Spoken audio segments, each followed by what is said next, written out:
Welcome to another new mini blog. এই ভিডিওটা প্রায় মাস তিনেক আগের। তো প্রায় আমাদের বাড়িতে পিকনিকের একটা ধুম লেগেই থাকে। তো সেই দিন রাত্রে পিকনিকের জন্য সবাই রাজিও হয়ে গেল। বরাবরের মতোই সবাই হাতে হাতে কাজ করে পিকনিকের আয়োজন করেছিলাম। চলো দেখে আসি কি কি আইটেম ছিল। এখানে চাচিমনির হাতের আলু ভাজি তৈরি হচ্ছিল, আর সেই সাথে চিকেন রোস্ট হবে, তার প্রস্তুতি চলছে। চিকেন রোস্ট আমার খুবই ফেভারিট, আর চিকেনে সবগুলো আইটেমই খেতে আমার খুবই ভালো লাগে।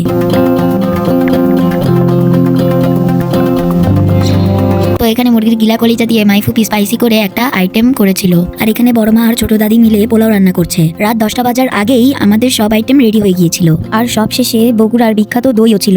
আমার মাইফুপি আর চাচ্চু বগুড়া দই খেতে ভীষণ ভালোবাসে, তাই ওদের জন্য এই দইটি আনা। এত টেস্টি টেস্টি খাবার রেখে কতক্ষণ ওয়েট করা যায় বলো। খাবারটা অনেক টেস্টি হয়েছিল, আর এই দেখো আমি আমার প্লেটারটা খুব সুন্দর করে সাজিয়ে নিয়েছিলাম। আর খাবার যখন এত টেস্টি হয় তখন আমাদের মুখে কোনো কথা থাকে না, আমরা চুপচাপ মজা করে খাই। তো এইভাবেই আমার মজা মজার দিনগুলো কেটে যায়। তোমাদের মিনি ব্লগে আমি আমার আপডেটগুলো দেওয়ার চেষ্টা করি। Thanks for watching my video and do subscribe my channel.